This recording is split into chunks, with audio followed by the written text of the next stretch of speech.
So what is RPO? RPO is recovery point objective. This defines the maximum amount of data business can afford to lose in case of failure.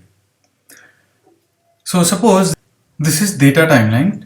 Data update is happening throughout. It means if everything is right, I should have an amount of data represented by this green box. Now suppose some failure happens at this time. RPO says that this is the maximum amount of data that can be afforded to lose. Red box is the amount of data which can be lost. And this is RPO point. Let's take an example.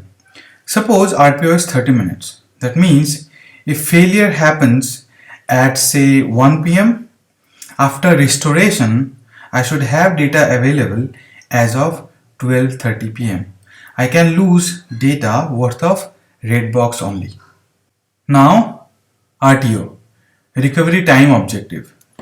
In RPO, I mentioned that after restoration, I should have data available as of 12:30 p.m. RTO is the maximum amount of time needed for that restoration. So this is the timeline, actual clock hours.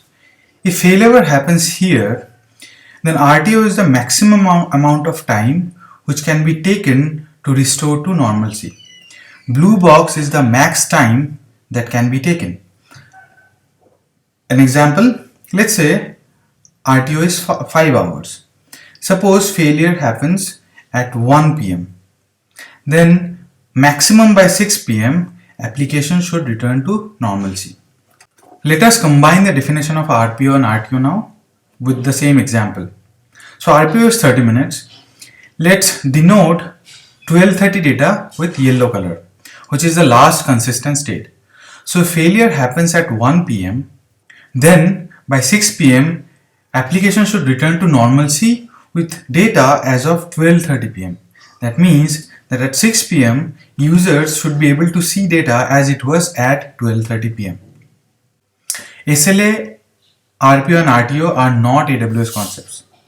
But whenever you provision and deploy an application, you should design it keeping these in mind.